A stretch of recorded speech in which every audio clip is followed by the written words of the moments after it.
We have already cover differentiation in the last video and I am sure कि अभी से class 12 के and तक फिजिक्स के किसी भी न्यूमेरिकल में डिफ्रेंसिएशन से रिलेटेड कोई भी प्रॉब्लम आई तो एटलीस्ट आपको कोई प्रॉब्लम नहीं होगी. You can easily kill that problem, right.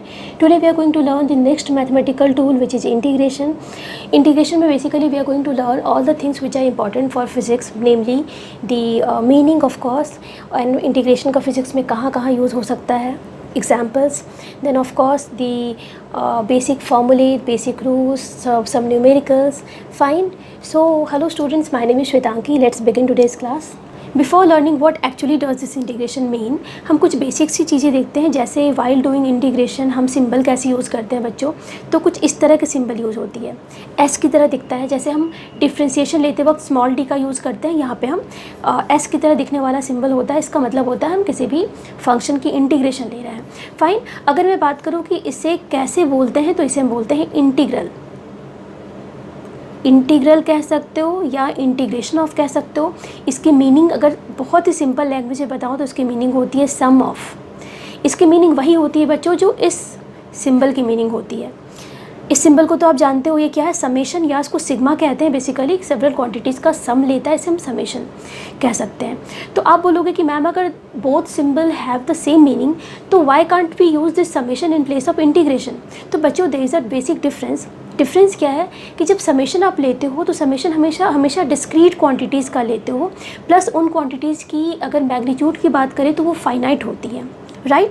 On the other hand अगर इंटीग्रेशन लेते हो तो integration basically is the sum of large number of small quantities जिनकी मैग्नीट्यूड इनफाइनाइटली स्मॉल होती है. तो बेसिकली इसे हम बोलते हैं डिस्क्रीट सम. बेसिक डिफरेंस तो यहीं पे है कि ये आपका डिस्क्रीट सम होता है और ये होता है आपका कंटिन्यूअस सम. तो कह सकते हो कि इंटीग्रेशन बेसिकली समेशन की ही लिमिट होती है. उसकी बात भी हम करेंगे. पहले हम देख लेते हैं कि जब किसी भी क्वांटिटी का किसी फंक्शन की अगर हमें इंटीग्रेशन निकालनी होती है तो आप कैसे इंटीग्रेशन निकाल सकते हो. जैसे suppose we have a function y equals F x, means y here y is a function of x. तो यहाँ पे अगर मैं कहूँगी कि find out the integration of this function with respect to x, अगर मैं डिफ्रेंसिएशन बोलती तो आप इजीली क्या करते, simply d by d x of क्या करते, फंक्शन लिख देते यहाँ पे. तो यहाँ पे easily we can find out the differentiation of this function with respect to x. ठीक है, जिस वेरिएबल पे ये डिपेंड कर रहा है. अगर इंटीग्रेशन की बात करेंगे बच्चों तो हम क्या मैंने कहा था कि ये सिंबल यूज़ होती है, तो इस सिंबल को पहले लिखेंगे, इसका मतलब इंटीग्रेशन ऑफ. उसके बाद हम यहाँ पे वो फंक्शन लिखेंगे जिस फंक्शन को इंटीग्रेट करना है और जिस वेरिएबल के रेस्पेक्ट में इंटीग्रेट करना है. जैसे हमें इस वेरिएबल के रेस्पेक्ट में इसको डिफ्रेंशिएट करना था तो हमने इसे डिनोमिनेटर में रखा था. हमें एक्स के रेस्पेक्ट में इंटीग्रेट करना है तो हम क्या करेंगे, इससे सिंपली डी एक्स को मल्टीप्लाई कर देंगे. So this is the basic difference in writing. अभी मैंने मीनिंग नहीं बताया बच्चों, मैंने एक बेसिक राइटिंग का तरीका बताया कि हम इंटीग्रेशन ऑफ एनी फंक्शन कैसे लिख सकते हैं. अब बात आती है बच्चों कि इसे हम प्रोनाउंस कैसे करते हैं, बोलते कैसे हैं. अगर ये फंक्शन है तो इसे हम बोलेंगे कैसे. इसको आप या तो बोल सकते हो integration of f x with respect to x, और we can say integral fx dx. ठीक है, इन दोनों तरीके से आप इसे बोल सकते हो. ठीक है बच्चों, अब बात करते हैं हमारी इंटीग्रेशन आखिर क्या है. इंटीग्रेशन के नोशन की बात करते हैं कि इंटीग्रेशन आया कहाँ से, कैसे आया. तो बच्चों मैं नेक्स्ट पेज पे जाती हूँ. Let me take another page. चलो, now let's understand what is the meaning of integration. Basically integration आया कहाँ से, तो write down geometrical meaning of integration. तो just like differentiation gives slope of any curve at any point, integration gives us area under the curve. सबसे पहले इस statement को लिख लो. Write down integration gives area under the curve. Fine. अब बच्चों इस स्टेटमेंट को हम पहले समझते हैं. ठीक है, सपोज आपके पास एक फंक्शन है. We have a function y equals F x and suppose ये फंक्शन एक कर्व बनाती है let's take y on vertical axis and here x axis. कुछ ऐसी कर्व ये फॉर्म कर रही है. Now if we have to find out the area under this curve above x axis, so it is easier to find out the area of any simple geometrical shape using any formula, but ये एक irregular सा shape है तो इसकी area find out करने का क्या तरीका होगा, तो वही तरीका basically we are going to learn here. हम क्या करते हैं, हमने क्या मान लिया कि ये जो एरिया हमें फाइंड आउट करनी है ये दो बाउंड्री के बीच में, सपोज ये तुम्हारी x equals a and here x equals b, तो we have two boundaries, left and right boundaries. अगर मैं पूछूं कि व्हाट इज़ द एरिया, ये बाउंडेड एरिया हो गई ना, ऊपर कर्व है, नीचे तुम्हारी एक्स एक्सिस होगी, इधर तुम्हारी x इक्वल्स a एक बाउंड्री हो गई और इधर राइट साइड में x इक्वल्स b एक बाउंड्री हो गई. तो ये area under this bounded reason क्या होगी, तो हम इसको निकालने का तरीका क्या है हमारा, हम इस पूरी एरिया को क्या करते हैं, n स्ट्रिप्स में डिवाइड करते हैं. What do, we divide area into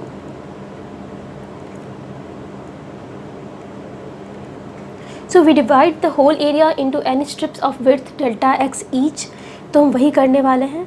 आपकी ये तुम्हारी लेफ़्ट बाउंड्री हो गई, ये राइट बाउंड्री हो गई, और इसे हम क्या करते हैं, सेवरल स्ट्रिप्स में डिवाइड करते हैं.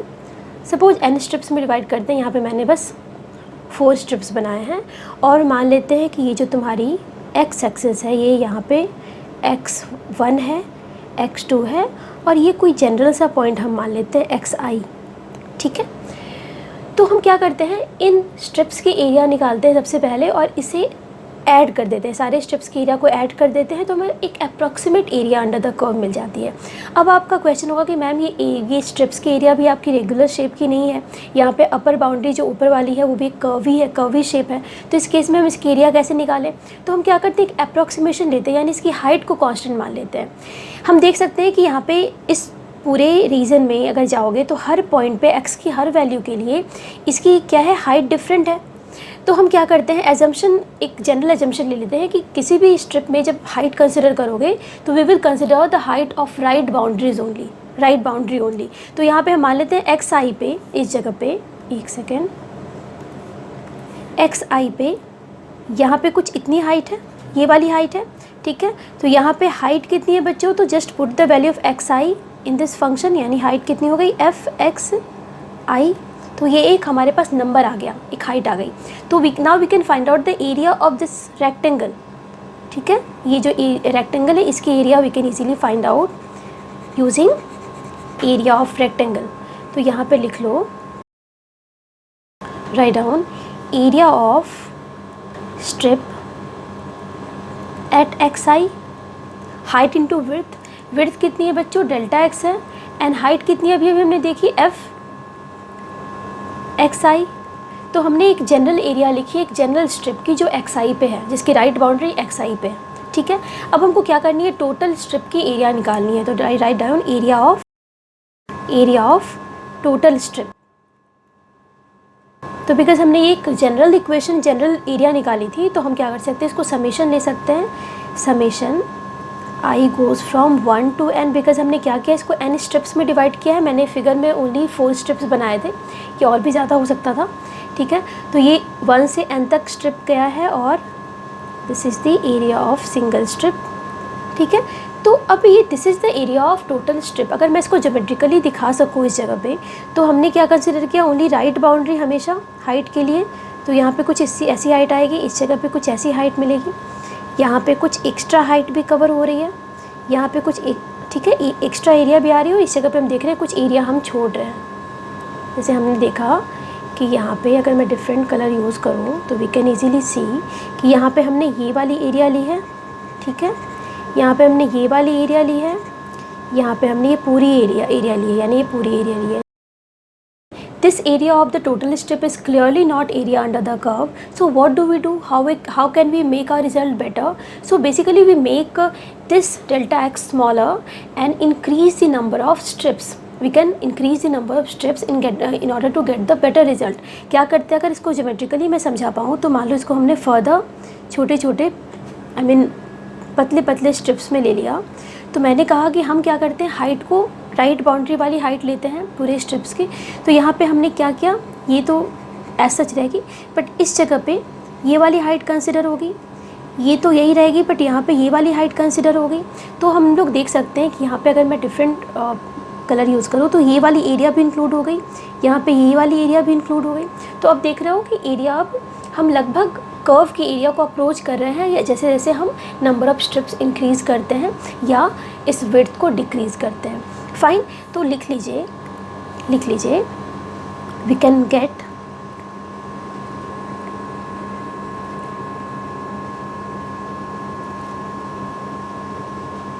so we can get better result by making delta x smaller and larger. लिख लो बच्चे, area under the curve, finally we can get area under the curve. देखो क्या करते हैं हम, ये जो हमने अभी एरिया ऑफ टोटल स्ट्रिप निकाला है, इसमें हम लिमिट लगा लेते हैं। क्या करते हैं, limit n tends to infinite, ठीक है, यानी नंबर ऑफ स्ट्रिप्स हम काफ़ी ज़्यादा ले लेते हैं, ठीक है, which means delta x tends to 0। Okay, now summation of f x i delta x i goes from 1 to n. Okay, so this will be converted into integral fx and delta will convert into dx. Okay, with the lower boundary at x equals a, upper boundary at x equals b. So now we can see कि basically ये summation क्या है, integration summation की limit है, ठीक है। इस case में वी कैन सी कि जब आपकी n इनफाइनाइट हो जाती है और डेल्टा एक्स आपकी 0 हो नहीं जाती, मीन्स टेंड्स टू 0, यानी 0 को अप्रोच करती है, उस केस में ये summation will be converted into this integration. Fine बच्चों, अभी समझ में आ रहा है कि why we say that this integration is the continuous sum. Okay fine, अब हम देखते हैं कि इस इंटीग्रेशन का फिजिक्स में हम कहाँ यूज़ करते हैं। चलो, अब इस इंटीग्रेशन का फिजिक्स में कहाँ कहाँ यूज़ है बच्चों, एक जनरल एप्लीकेशन देखते हैं, कुछ एग्जांपल्स लेते हैं। सपोज हमने एक सिंपल सा एग्जांपल लिया है, work done. We all know work done क्या होती है बच्चों, फोर्स इनटू डिस्प्लेसमेंट होती है, फोर्स इनटू डिस्प्लेसमेंट होती है, ठीक है। ये कब होती है, जब फोर्स और डिस्प्लेसमेंट की डायरेक्शन सेम होती है, ठीक है, कोई एंगल नहीं है दोनों के बीच में। अगर एंगल होती तो यहाँ पे हमने वेक्टर भी लिखा होता, ठीक है, कॉस थीटा भी लिखा होता, बट मैंने माना है कि एक आपकी ऑब्जेक्ट थी, ठीक है, एक पार्टिकल थी जिस पे आपने फोर्स F लगाया और वो यहाँ से यहाँ तक डिस्प्लेस हो जाती है, ठीक है, और इस पे फोर्स अभी भी F ही लग रही है, यानी फोर्स क्या है, कांस्टेंट है। तो इस केस में आपकी ये वाली इक्वेशन वैलिड है। अगर मैं इसको ग्राफ से भी बनाऊँ, अगर मैं इसके ग्राफ भी बनाऊँ F वर्सेस X की, तो कुछ ऐसी बनेगी। F वर्सेस x के ग्राफ कैसी बनेगी बच्चों, हमें पता है कि ये जो f है वो x के साथ चेंज नहीं हो रहा, कांस्टेंट है, तो ग्राफ कुछ ऐसी बनेगी। x के हर वैल्यू के लिए ग्राफ कुछ ऐसी बनेगी। अगर ये पार्टिकल x इक्वल 0 से x इक्वल सम पॉइंट तक ट्रैवल कर रहा है, तो यहाँ तक जो बाउंड्री बन रही है, मुझे बताएंगे इसकी एरिया कितनी, कैसे निकालेंगे हम इसकी एरिया कैसे निकालेंगे। इसकी एरिया क्या होगी सिंपली बच्चों, इसकी एरिया होगी f इंटू एक्स। अगर इसकी वैल्यू यहाँ पे f है तो ये सिंपली हो गया f इंटू एक्स। तो वी कैन सी कि वर्क डन बेसिकली क्या देता है, area under the curve of f versus x curve, ठीक है, समझ सकते हैं हम। अब यहाँ पे अगर ये f कांस्टेंट ना होके क्या होता, फॉर वेरिएबल फोर्स, तो ऐसी ग्राफ नहीं बनती ना, ऐसी कर्व तो नहीं बनती। अगर वेरिएबल फोर्स है तो उसकी कर्व कुछ इस तरह की बन सकती थी, कुछ इस तरह की कर्व बन सकती थी, कुछ ऐसी कर्व बन सकती थी। ओके, अब यहाँ पे मैं आपसे वर्क डन पूछूँ तो आप क्या करोगे। हमें पता है कि वर्क डन क्या होती है, area under the f x curve. Simple, ये तुम्हारी क्या है, फोर्स है। Here this force is the function of x, where x is the position vector, और ये तुम्हारी पोजीशन वेक्टर है, ठीक है। तो अब यहाँ पे भी एरिया निकालना है, बट ये एक रेगुलर शेप है ना, यहाँ पे ये रेक्टेंगल था तो हमने वर्क डन निकाल दिया, बट ये एक इरेगुलर शेप है तो हमें प्रीवियस मेथड से आगे बढ़ना पड़ेगा।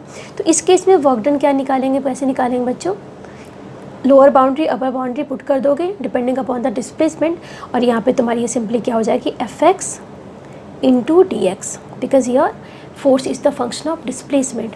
ये तुम्हारी एक एग्जाम्पल हो गई। यहाँ पे तुम्हारी इसकी एरिया हम ऐसे निकाल सकते हैं, ये तुम्हारी एरिया हो गई पूरी, ठीक है। ये एरिया कैसे निकालेंगे हम, ये क्या हो जाएगा, simply F x D x, ठीक है। अब बात करते हैं सेकेंड एग्जाम्पल की, जो आप motion in a straight line में देखने वाले हो, कि अगर आपको एक वेलोसिटी पता है, टाइम पता है, तो you can easily find out the displacement. हमें पता है डिस्प्लेसमेंट क्या होती है बच्चों, डिस्प्लेसमेंट होती है वेलोसिटी इनटू टाइम, ठीक है।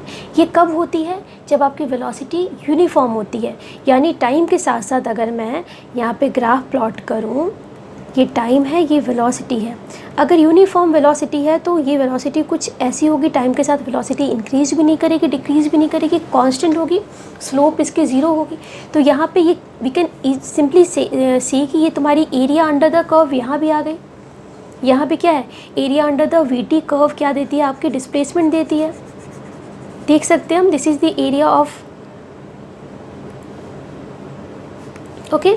तो ये तुम्हारी एरिया है बेसिकली। अगर मैं कह दूँ for variable velocity, for variable velocity we T, ठीक है, टाइम के साथ साथ यहाँ पे देखो velocity is the function of time, in the previous case force is the function of displacement, but यहाँ पे और से पोजीशन वेक्टर, बट यहाँ पे क्या है, velocity is the function of time है। तो यहाँ पे अगर वी टी ग्राफ बनाओगे तो हो सकता है वी टी ग्राफ कुछ ऐसी बने, कुछ ऐसी बन सकती है, ठीक है। अगर एक्सेलरेशन कांस्टेंट है तो कुछ ऐसी ग्राफ बनेगी। तो यहाँ पे आपको फिर वही करना होगा, इंटीग्रेशन लेना होगा। कैसे, क्या करेंगे हम, x इक्वल्स क्या लिखेंगे, v is the function of t into D T, और लिमिट पुट कर दोगे आप टाइम की। अगर ये 0 से मान लो 5 सेकेंड तक है, ठीक है, तो तुम्हारी ये जो एरिया हो जाएगी, ये कितनी हो जाएगी, ये हो जाएगी time equal to 0 to 5 second, ठीक है। तो ये एरिया बेसिकली ये वाली एरिया है, फाइन। तो मैंने ये कुछ एग्जांपल्स बताया, और भी एग्जांपल्स आएंगे, जब पढ़ोगे तो समझ में आएगा, ठीक है। अब हम देखते हैं इंटीग्रेशन की टाइप की भी बात अगर कर लें हम, तो बेसिक टाइप की बात कर लेते हैं। एक आपकी होती है indefinite integral and the second one is definite integral. देखो डिफरेंस क्या दोनों में। सपोज आपके पास एक फंक्शन है, suppose we have a function y equals F x, और आपको इसे इंटीग्रेट करना है x के रेस्पेक्ट में। तो इंडेफिनिट इंटीग्रल वो इंटीग्रल है जिसमें इंटीग्रेशन आप लेते हो बट विदाउट लिमिट, यानी आपको upper limit and lower limit put नहीं करना है। यानी अगर आपको y dx लेना है तो यहाँ पे इंटीग्रेशन की कोई लिमिट नहीं होगी, ठीक है। तो ये सिंपली आपका होगा एफ एक्स डी एक्स को इंटीग्रेट करोगे विदाउट एनी लिमिट, तो ऑब्वियसली यहाँ पे जो फंक्शन आने वाली है वो x की फंक्शन होगी। सपोज वो फंक्शन जी एक्स है। और इंडेफिनिट इंटीग्रल के केस में हम क्या करते हैं, एक कांस्टेंट को भी इसमें ऐड करते हैं। ये कांस्टेंट बेसिकली बच्चों एक इनिशियल वैल्यू बताती है। फिलहाल आप ये समझो कि जब भी इंडेफिनिट इंटीग्रल होगा वहाँ पे हम एक कांस्टेंट ऐड करते हैं आफ्टर इंटीग्रेटिंग, ठीक है। अगर डेफिनिट इंटीग्रल की बात करो तो as the name suggest definite integral मतलब यहाँ पे lower boundary and upper boundary होती है। तो यहाँ पे कुछ एफ एक्स डी एक्स, यानी अगर लोअर लिमिट a है, अपर लिमिट b है। मैथमेटिक्स में हम अपर लिमिट लोअर लिमिट बोलते हैं, बट फिजिक्स में हम इनिशियल एंड फाइनल वैल्यू बोलते हैं, ठीक है। इंटीग्रेशन तो इसकी जी एक्स ही आ रही है, तो जी एक्स ही लिखो। और क्या करते हैं हम, lower limit upper limit put किया। ये बच्चे ऐसे लिखते हैं, हम जी एक्स लिखा, बड़ी वाली ब्रैकेट लिखते हैं, नीचे लोअर लिमिट अपर लिमिट, और फिर नेक्स्ट स्टेप में क्या करते हैं, इस x की जगह पे हम क्या करते हैं, पहले अपर लिमिट पुट करते हैं, फिर उससे माइनस करते हैं, ठीक है। पहले अपर लिमिट पुट करेंगे उसी फंक्शन में, फिर लोअर लिमिट पुट करेंगे, फिर दोनों का डिफरेंस ले लेंगे, ठीक है। तो ये क्लियरली वी कैन सी कि ये तुम्हारी x नहीं है इसमें कहीं पे, it is free from x। तो हम देख सकते हैं कि ये तुम्हारी क्या है, एक फंक्शन है, but here it is a number. तो ये दूसरी डिफरेंस आप लिख सकते हो कि ये तुम्हारी क्या है, एक नंबर है। लिखिए it's a function and here it's a, ठीक है बच्चों, fine. Now we can understand this integration in one more way, that integration is the reverse process of differentiation. Let me take different page. हम कह सकते हैं कि integration is the reverse process of differentiation. लिख लो, integration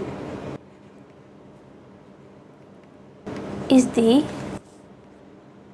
reverse process of,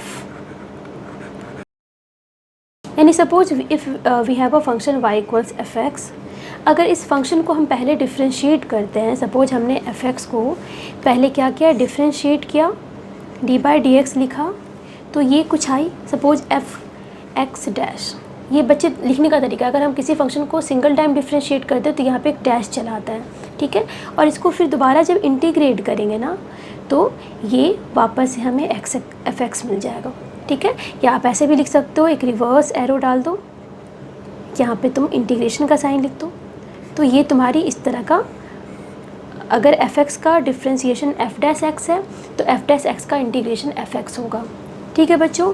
अब हम बात करते हैं, कुछ बेसिक फार्मूला हैं एंड उस फार्मूले के बेसिस पे कुछ न्यूमेरिकल्स हम सॉल्व करेंगे, कुछ बेसिक रूल्स भी हैं, तो लेट्स सी दोज फार्मूले।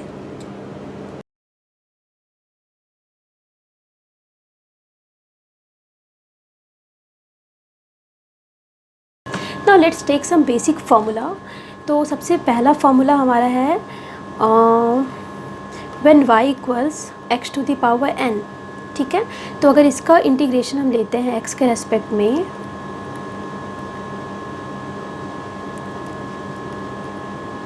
so that comes out to be x to the power n plus 1 upon n plus 1, and because ये इंडेफिनिट इंटीग्रल है तो यहाँ पे एक कांस्टेंट भी ऐड होगा, ठीक है।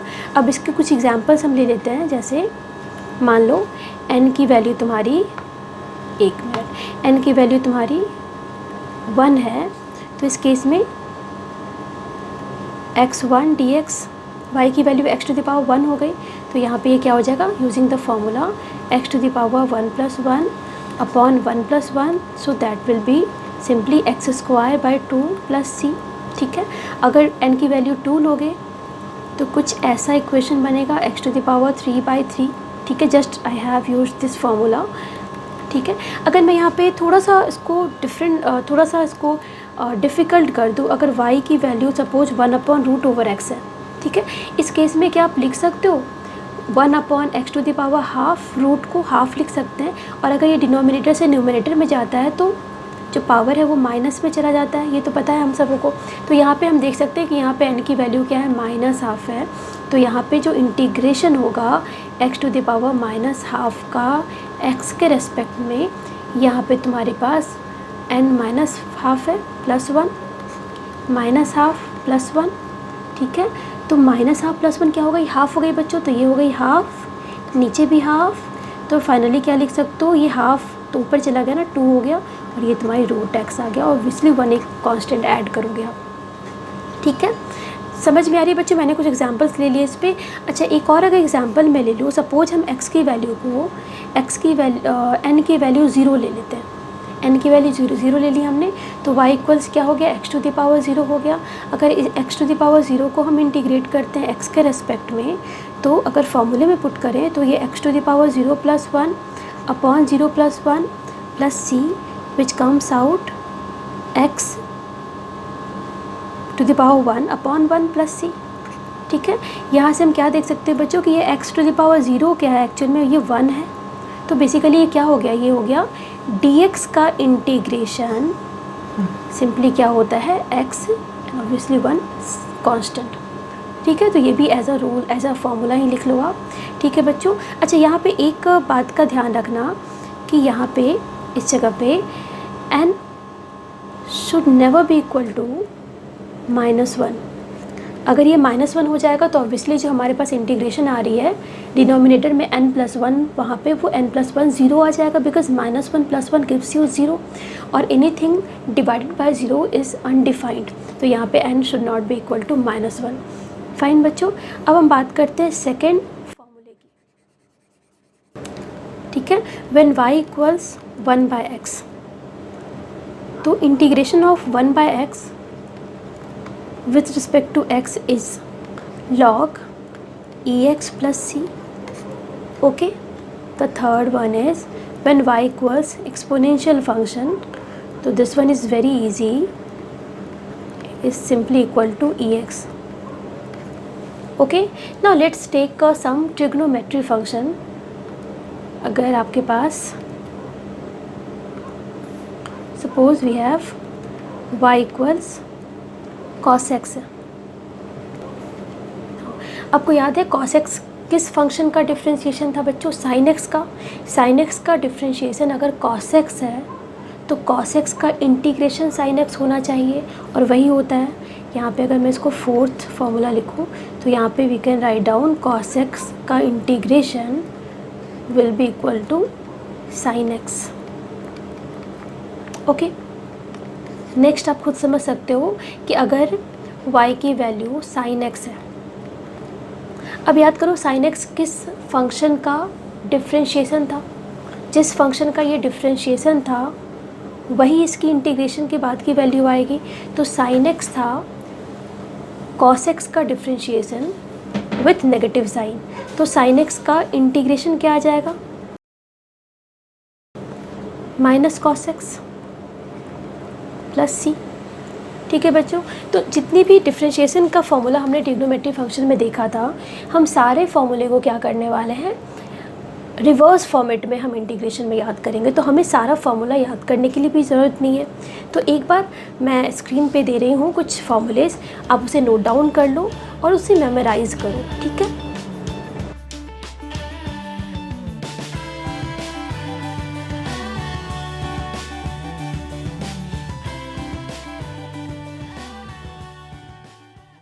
अभी तक जितने भी हमने फॉर्मूले देखे सारे इंडेफिनिट इंटीग्रल के थे, पर डेफिनिट इंटीग्रल भी हम सेम तरीके से निकाल सकते हैं. वही फंक्शन होगी, बस हमें क्या करना है, एक बार अपर लिमिट पुट करना है, फिर लोअर लिमिट पुट करना है, फिर दोनों का डिफरेंस लेना है. सपोज मैं उन्हीं फॉर्मूले में से एक एग्जांपल लूँ cos x का, तो cos x का इंटीग्रेशन क्या होता है बच्चों? वी नो sin x होता है प्लस अ कांस्टेंट टर्म. अगर मैं इसको इंटीग्रेट करूँ फ्रॉम 0 to π/2, तो इसका क्या करेंगे हम? एक बार इस फंक्शन में एक बार अपर लिमिट पुट करेंगे ना, और दूसरी बार लोअर लिमिट पुट करेंगे, दोनों का डिफरेंस लेंगे. sin π/2 1 होता है plus c minus sin 0 0 minus c, तो c तो कैंसिल हो गया, हमारा रिजल्ट आता है 1. तो यहाँ से एक और बात पता चलती है कि जब डेफिनिट इंटीग्रल हो, जब डेफिनिट इंटीग्रल हो, तो वहाँ पे आप c लिखने की आपको बिल्कुल ज़रूरत नहीं है, बिकॉज फाइनली ये c क्या हो जाता है? कैंसिल हो जाता है. ठीक है, तो यहाँ पे आप इसको सिंपली क्या लिख सकते हो? इंटीग्रेशन की जो वैल्यू आती है वो without writing the constant term, और इसको इंटीग्रेट कर लो तो ये वैल्यू कितनी आ रही है? 1 आ रही है. अगर मैं आपको दूसरा क्वेश्चन दूँ, the same function with different limit, मैं दूँ -π/2 से π/2, तो क्या करोगे बच्चों? आप इसी तरह से प्रोसीड करोगे. sin x को आप sin x को एक बार आप π/2 पुट करोगे sin x में, फिर -π/2 पुट करोगे, फिर दोनों का डिफरेंस ले लोगे. जो भी आंसर आता है वो आप, जो भी रिजल्ट आएगा वही आपका आंसर होगा. पर मैं इस तरह से प्रोसीड नहीं करूँगी. मैं यहाँ पे छोटा सा आपको छोटी सी लीक से हटकर एक बात बताती हूँ. ग्राफ की थोड़ी सी भी नॉलेज अगर होगी बच्चों, तो मैं बताती हूँ ग्राफ का कितना इंपॉर्टेंस है. देखो, मुझे पता है कि कॉस की फंक्शन की ग्राफ पता है. मुझे पता है कि कॉस की ग्राफ ऐसी होती है, कुछ ऐसी ग्राफ होती है. ठीक है, ये मुझे पता है पहले से. ये तुम्हारी एक्सिस किसकी है? एक्स एक्सिस है, और ये तुम्हारी है कॉस एक्स. जब x की वैल्यू 0 होती है तो cos x आपकी मैक्सिमम होती है. जब x की वैल्यू π/2 होती है तो cos x 0 होता है. जब x की वैल्यू -π/2 होती है तो cos x 0 होता है. हमें पता है ये. ठीक है, और दूसरी बात क्या पता है कि area under the curve is given by integration. यानी हमने जो यहाँ पे ये cos x dx निकाला था फ्रॉम 0 to π/2, ये बेसिकली क्या थी? एरिया अंडर द कर्व थी with in this boundary 0 and π/2. तो हम कह सकते हैं ये वाली जो एरिया है, ये जो एरिया है हमने जो निकाली अभी, ये कितनी है? ये 1 है. ये एरिया ही है. अब आपको क्या करना है? -π/2 से π/2 इसको इंटीग्रेट करना है. तो now we have to find out the area under the curve from the boundary -π/2 to π/2. यानी हमें अब ये वाली भी एरिया निकालनी है, यानी ये टोटल एरिया निकालनी है बेसिकली. तो obviously from the symmetry we can see कि ये एरिया कितनी होगी, ये भी एरिया आपकी होगी 1, ठीक है। तो आपका सिंपल ये आंसर कितना आ जाएगा, 2 आ जाएगा। तो बच्चों देखो, मुझे कुछ भी नहीं करना, अगर मेरे दिमाग में इमेज बनी हुई है cos x की तो मैं इसको ईजीली 2 लिख सकती हूँ, ठीक है।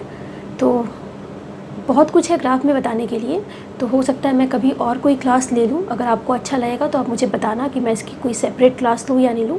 फ़िलहाल मैं क्या करती हूँ, इंटीग्रेशन के साथ आगे बढ़ती हूँ, ठीक है। चलो,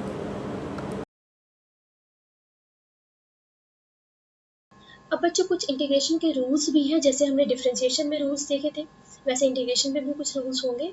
तो these are the rules of integration. So let's take each rule one by one. The first one is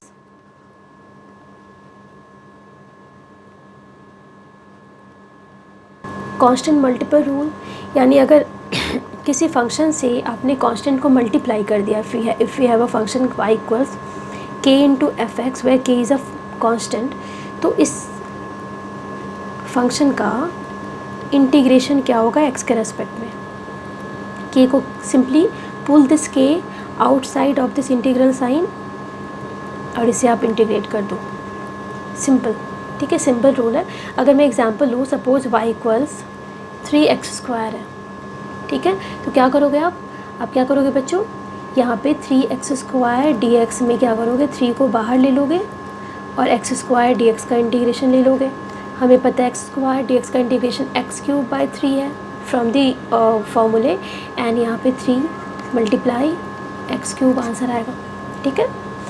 अगर मान लो तुम्हारे पास एक दूसरा एग्जांपल लूँ, 5e⁻x है, ठीक है। इसे इंटीग्रेट करना है x के रेस्पेक्ट में, तो obviously take this 5 outside of this integration sign, ex dx क्या आ जाएगी बच्चों, यहाँ पे 5 इंटू ex, सिंपल, ठीक है। So this was the first rule. The second one is sum difference rule, ये भी बहुत सिंपल है। The second one is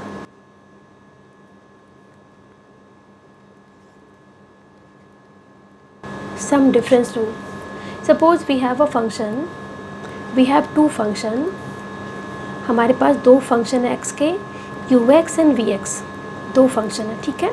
and y equals क्या है, ux प्लस vx है, ठीक है। अगर हमें इसे y को इंटीग्रेट करना है x के रेस्पेक्ट में, तो क्या हम लिख सकते हैं this ux plus vx dx integration. तो क्या करोगे आप, सेपरेटली इसको इंटीग्रेट करोगे और उसको ऐड करोगे, ठीक है। बिल्कुल ये डिफरेंशिएशन की तरह ही रूल है, ठीक है बच्चों, सिंपल सा रूल था। अगर मैं इसका एग्जांपल लूँ, अच्छा यहाँ पे अगर प्लस की जगह पे माइनस साइन भी होता, प्लस की जगह पे माइनस साइन हो जाता तो भी कुछ चेंज नहीं आता। यहाँ पे अगर प्लस की जगह पे माइनस साइन होता तो यहाँ पे माइनस साइन होता। क्लियर है बच्चों। अगर मैं इसे एग्जांपल से समझाऊँ आपको, let's take some example. Suppose we have y equals 4 sin x minus 2x, ठीक है। इसका इंटीग्रेशन लो, तो क्या करोगे आप, पहले 4 sin x को इंटीग्रेट करोगे x के रेस्पेक्ट में, देन 2/x को इंटीग्रेट करोगे x के रेस्पेक्ट में, ठीक है। बीच में नेगेटिव साइन ऐसा सच रहेगा। 4 को बाहर लिया, sin x का इंटीग्रेशन क्या होता है बच्चों, माइनस cos x, तो ये हो गया तुम्हारा माइनस cos x, माइनस 2 बाहर रखा, एंड 1/x का इंटीग्रेशन हमें पता है log ex होता है, ठीक है। Obviously 1 constant term will be there, ठीक है। तो ये सिंपल सी बात है, अगर सम हो डिफरेंस हो, आपको सबको अलग अलग इंटीग्रेट करना है और सम डिफरेंस ले लेना है, ठीक है बच्चों। अब आते हैं नेक्स्ट रूल पे। Let's take the third rule, product rule, which is also known as integration by parts, ठीक है। अब हमने बच्चे लास्ट वाले रूल में हमने 2 फंक्शन कंसिडर किया था, u एंड v, जो आपकी x की फंक्शन थी। मान लो एक थर्ड फंक्शन है y, जो इन दोनों फंक्शन की प्रोडक्ट है, यानी u इंटू v है, ठीक है। अब हमें क्या करना है, इस थर्ड फंक्शन y की हमें इंटीग्रेशन लेनी है x के रेस्पेक्ट में। तुम क्या लिखेंगे, y with respect to x integration of y equals क्या होगा यू वी डी एक्स। ये हमें करना है, तो इसका देखो फॉर्मूला ध्यान से देखो। पहले हम क्या करेंगे, u को एज सच लिख देंगे, v को इंटीग्रेट करेंगे x के रेस्पेक्ट में, फिर एक माइनस साइन होगा, फिर जिस u को हमने एज सच लिखा था उसे डिफ्रेंशिएट करेंगे x के रेस्पेक्ट में, ठीक है। फिर v को हम इंटीग्रेट करेंगे, यानी जो आपने यहाँ पे टर्म लिखा इसको एज सच लिख लो, कॉपी कर लो। अब इस पूरे टर्म को आप क्या करोगे, इंटीग्रेट कर दोगे x के रेस्पेक्ट में। आई नो थोड़ा कॉम्प्लिकेटेड फार्मूला है, बट प्रैक्टिस के साथ ये भी आपको याद हो जाएगा, ठीक है बच्चों। अब इसे समझने के लिए कुछ एग्जांपल्स हम लेते हैं। उससे पहले मैं बता दूं कि u और v, जो प्रोडक्ट में u और v आप चूज़ करोगे, सेलेक्ट करोगे, वो रैंडमली नहीं करना। इसके लिए आपका एक सीक्वेंस आता है जिसे हम आइलेट बोलते हैं। देखो आइलेट, आई इन्वर्स फंक्शन के लिए है, एल आपका लॉगरिथमिक फंक्शन है, ए अलजेब्रिक फंक्शन है, T trigonometric function and E is the exponential function. इस सीक्वेंस में पहले वाली जो फंक्शन होगी उसको हम u लेंगे एंड बाद वाली फंक्शन को v लेंगे। तो ये सीक्वेंस डिसाइड किया गया है, जो फंक्शन पहले आएगी उसे हम u लेंगे, बिकॉज उस फंक्शन के डेरिवेटिव को इंटीग्रेट करना ज़्यादा इजी है इन कंपैरिजन टू v। किसी बुक में ये i और l का सीक्वेंस इंटरचेंज होता है, यानी कहीं कहीं ये LIAT भी होता है, because logarithmic function and inverse function का वेटेज सेम है। इन टर्म्स ऑफ कॉम्प्लेक्सिटी कह सकते हो, ठीक है। कुछ एग्जांपल्स भी ले लेते हैं। सपोज आपके पास एक फंक्शन है y equals x cos x और आपको इसको इंटीग्रेट करना है। तो पहले तो ये डिसाइड करो कि इसमें से u कौन सा ले, v कौन सा ले। तो x क्या एक अलजेब्रिक फंक्शन है, cos x क्या एक ट्रिग्नोमेट्रिक फंक्शन है। तो हम देख सकते हैं यहाँ पे x अलजेब्रिक फंक्शन पहले है, ट्रिग्नोमेट्रिक फंक्शन बाद में आ रही है, तो ऑब्वियसली अलजेब्रिक फंक्शन को आप क्या लोगे, u लोगे, इसे आप v लोगे, ठीक है। ये u हो गई, ये दूसरी वाली v हो गई। अब क्या करोगे, इस जो आपके पास फॉर्मूला है इसमें सिंपली पुट कर देना है, इसे इक्वल्स एक्स यू है, एस एच लिख दिया, कॉस एक्स को इंटीग्रेट कर दिया, minus integration of D x by d x, integration of cos x D x and इस पूरे टर्म का इंटीग्रेशन एक्स के रेस्पेक्ट में। अब हमें पता है कॉस एक्स का इंटीग्रेशन क्या होता है, साइन एक्स, माइनस इंटीग्रेशन, ये तो 1 हो गई ना, एक्स की डिफ्रेंशिएशन एक्स के रेस्पेक्ट में तो 1 हो गई, कॉस एक्स की इंटीग्रेशन क्या हो गई बच्चों, साइन एक्स हो गई डी एक्स। अब हमें साइन एक्स का इंटीग्रेशन पता है क्या होता है, माइनस कॉस एक्स होता है, तो उसको फर्दर लिख लो, x sin x minus of minus cos x that is plus cos x. Obviously एक आपकी कांस्टेंट टर्म आप इसमें ऐड रख करोगे, ठीक है। तो ये आपका एक एग्जांपल था। दूसरा एग्जांपल ले लेते हैं बच्चों। Suppose we have a function y equals x into e to the power x। अब यहाँ पे देखो कौन सी फंक्शन u है, कौन सी फंक्शन v होगी। देखो x क्या है, एक अलजेब्रिक फंक्शन है, ई टू द पावर x क्या है, एक्सपोनेंशियल फंक्शन है। तो एक्सपोनेंशियल फंक्शन तो सबसे लास्ट में है, तो ये तुम्हारी हो गई ex और ये तुम्हारी हो गई यहाँ पे x, तो ये हो गई u, ये हो गई v। क्लियर बच्चों। तो यहाँ पे x आपकी u है, ई टू द पावर x क्या है, v है। तो वही फॉर्मूला अप्लाई करते हैं, dy बाई डी, नहीं हमें इंटीग्रेशन लेना है, sorry we have to take integration. तो यहाँ पे y dx इक्वल्स क्या हो जाएगा, x को आपने क्या माना है u, e to the power x को क्या माना है v dx।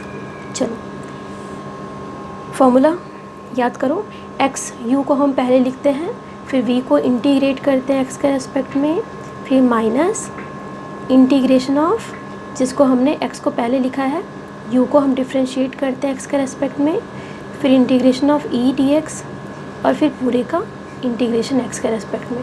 अब यहाँ पे हमें पता है कि ex का इंटीग्रेशन ex ही होता है, ठीक है। इंटीग्रेशन 1 इंटू ex का इंटीग्रेशन ex dx, फाइनली क्या आया, x e x minus e x। This was very simple. क्योंकि e to the power x का इंटीग्रेशन आपका ex ही होता है। ठीक है, तो ये आपका आंसर आया विथ सम कांस्टेंट। ठीक है बच्चों। अच्छा, एक और एग्जांपल मैं ले लूँ। अगर आपसे पूछो कि what is the integration of log ex, ठीक है, तो डायरेक्टली इसका जो फॉर्मूला है उसको डायरेक्टली भी आप याद कर सकते हो और इसको डराइव भी कर सकते हो। देखो यहाँ पे हम क्या करेंगे, इसको मान लेते हैं कि 1 इंटू log ex है। यहाँ पे 1 क्या अलजेब्रिक फंक्शन है, 1 क्या एक अलजेब्रिक फंक्शन है, तो 1 यहाँ है और ये क्या है, log यहाँ पे है इस जगह पे। तो यहाँ पे आप देख सकते हो कि log को आपको u मानना होगा और 1 को आपको v मानना होगा, बिकॉज log पहले है, अलजेब्रिक फंक्शन बाद में है। तो यहाँ पे सीक्वेंस चेंज हो गया। अब आपको क्या करना है, यहाँ पे y dx इंटीग्रेशन, तो क्या करोगे, log को पहले लिखोगे dx। ठीक है, इस जगह पे क्या करेंगे, log ex को पहले लिखेंगे as such, integration of this minus integration of differentiation of log ex integration of this, just formula use किया है। log ex का डिफरेंशिएशन क्या था बच्चों, याद करो 1/x था ना, और dx का इंटीग्रेशन क्या होता है, x होता है। तो ये तो 1 हो गया और dx, तो क्या आया ये log ex into x minus dx का इंटीग्रेशन x हो गया। अगर x यहाँ से कॉमन ले लो तो क्या बन जाएगा, ये log ex माइनस 1। तो ये वाला जो हमने फॉर्मूला लिखा है ये आप डायरेक्ट यूज़ कर सकते हो log ex के इंटीग्रेशन में। Now let's take the last rule which is integration by substitution method.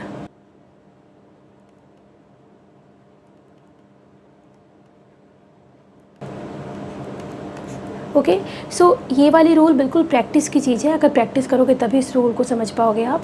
देखो, अगर आपके पास एक फंक्शन है y equals f which is the function of other function gx and it is multiplied with the differentiation of this function gx। ठीक है, dash से मैं डिफरेंशिएशन को बता रही हूँ। तो इसका इंटीग्रेशन, देखो इस फंक्शन का इंटीग्रेशन क्या होगा, सिंपली यहाँ पे आप एक का कंसिडर कर लो कि अगर fx का इंटीग्रेशन कैपिटल fx होता है तो, ठीक है, तो इस पर्टिकुलर फंक्शन का इंटीग्रेशन क्या होगा x के रेस्पेक्ट में। ठीक है, अगर इस स्मॉल f का इंटीग्रेशन कैपिटल F है तो इसका इंटीग्रेशन भी कैपिटल F ही होगा, और यहाँ पे इस जगह पे हम क्या लिखेंगे, gx। ठीक है, इसको एज अ रूल रख लो आप, लेकिन इस रूल को समझने के लिए आपको डेफिनेटली कुछ एग्जांपल्स की ज़रूरत होगी। इस रूल को मैं प्रूफ भी कर सकती हूँ। देखो, अगर मान लो मैं यहाँ पे सब्स्टिट्यूट कर दूँ इस gx को equal some other value u, मान लो u कोई फंक्शन है, सब्स्टिट्यूट कर दिया हमने, तो ऑब्वियसली इस gx को अगर x के रेस्पेक्ट में आप डिफ्रेंशिएट करोगे तो ये g डैश x मिलेगा, और u को भी आपने x के रेस्पेक्ट में डिफ्रेंशिएट किया तो du बाई dx होगा। या लिख सकते हो आप du equals g dash x into D x. ठीक है, अगर गौर से देखो तो यहाँ पे हम देख सकते हैं कि this g dash x dx और ये g dash x dx same है, तो क्या इस पूरे वैल्यू की जगह पे हम du लिख सकते हैं। ठीक है, और हमने gx को क्या माना है, u माना है, तो यहाँ पे हम क्या लिख सकते हैं इसकी जगह पे u। तो क्या इस फंक्शन को हम लिख सकते हैं f is a function of u du। तो यहाँ से क्या हम इसे डायरेक्टली लिख सकते हैं कैपिटल F u। ठीक है, capital F is the function after integration. तो यहाँ पे क्या करेंगे, हम u को जो हमने सब्स्टिट्यूट किया था gx, तो gx लिख दो। तो ये तुम्हारा रिज़ल्ट आता है। ठीक है, तो ये तो प्रूफ था आपके रूल का, बट कुछ हम न्यूमेरिकल्स लेते तभी चीज़ें क्लियर होंगी। कुछ एग्जांपल ले लेते हैं हम। पहला एग्जांपल लेती हूँ, अगर y इक्वल्स 2x/x² - 1, ये तुम्हारी इंटीग्रेशन, इसे इंटीग्रेट करना है y के रेस्पेक्ट में, तो क्या हो जाएगा 2x/x² - 1। ठीक है, अगर मैं इस डिनोमिनेटर वाले टर्म, पूरे टर्म को मैं कुछ और सब्सटीट्यूट कर लूँ, let this x² - 1 equals, suppose it is equal to u, तो ऑब्वियसली इसका डिफ्रेंशिएशन अगर एक बार ले लो दोनों तरफ, तो क्या लिख सकते हैं 2x - 0 इक्वल्स du/dx, dx इधर ले आते हैं। ठीक है, तो हम देख सकते हैं यहाँ पे 2x dx और यहाँ पे 2x dx को हम du से रिप्लेस कर सकते हैं, और डिनोमिनेटर वाले टर्म को हम u से रिप्लेस कर सकते हैं। अगर आपको समझ में आ रही है मेरी बात, तो यहाँ पे 2x dx और ये 2x dx सेम है ना, तो यहाँ पे क्या लिख सकते हैं हम du/u सिंपली। तो ये क्या आ जाएगा बच्चों, हमें पता है dx/x, यानी 1/x की इंटीग्रेशन क्या होती है, log x होती है। तो यहाँ पे क्या आ जाएगा, सिंपली log u आ जाएगा। एंड हमने u को चूँकि सब्सटीट्यूट किया है, तो हम आंसर में u नहीं लिख सकते, u की जगह पे हमें इसकी वैल्यू लिखनी होगी। तो आंसर क्या आ जाएगा आपका log e x² - 1। क्लियर। दूसरा एग्जांपल ले लें। Suppose we have y equals 1/6x - 1, इसे इंटीग्रेट करना है x के रेस्पेक्ट में। देखो, मान लो यहाँ पे 6x - 1 क्या है, u है। एक बार डिफ्रेंशिएट करो तो 6 इक्वल्स du/dx, तो du इक्वल क्या हो जाएगा 6 into du equals 6 into dx हो गया। तो इस जगह पे आप क्या लिख सकते हो बच्चों, 1/6x + 1 को आप क्या लिख सकते हो, u लिख सकते हो। एंड dx की जगह पे क्या लिख सकते हो, du/6 लिख सकते हो। तो 6 को बाहर लिख दिया मैंने, इंटीग्रेट कर दो, तो वापस से ये क्या हो जाएगा log EU 1/6 log EU, u को रिप्लेस कर दो 1/6 log e 6x - 1। तो ये रिजल्ट आ गया। Let's take one last example. Suppose we have a function y equals 2t + 1 cube, इसे इंटीग्रेट करना है 2t + 1 क्यूब dt, t के रेस्पेक्ट में। ठीक है, तो यहाँ पे 2t + 1 को मैं कोई दूसरा फंक्शन मान लूँ इक्वल्स u, इसको एक बार डिफ्रेंशिएट करो बच्चों, 2 इक्वल्स du/dt, तो dt को मैं इस साइड ले आती हूँ। तो क्या यहाँ पे dt को हम लिख सकते हैं du/2। ठीक है, तो यहाँ पे आप इस जगह पे क्या लिख सकते हो, इसको 2t + 1 को हम u लिख लें, u3, और dt की जगह पे du/2, तो 2 को मैं बाहर लिख दूँ, इसको इंटीग्रेट कर दो। अब ये सिंपली तुम्हारा कौन सा फॉर्मूला हो गया, x⁴n का डिफरेंस इंटीग्रेशन। तो ये सिंपली क्या आ गया आपका 1/2 u⁴ + 1/3 + 1। तो आंसर क्या आएगा फाइनल आपका 3 + 1 4, 4 × 2 8 आ गया नीचे, और ऊपर क्या आ गया u⁴ + 1 that is 4, and u क्या आपने माना था यहाँ पे 2t + 1⁴। ठीक है, तो ये आपका आंसर है। So I have covered all the important things I guess. Mathematics में और भी कॉम्प्लिकेटेड इंटीग्रेशंस आते हैं, बट फिज़िक्स में we will have the easier one. तो आई थिंक मैंने सब कुछ कवर कर दिया है। तो ओके, मिलते हैं नेक्स्ट क्लास में। Thank you.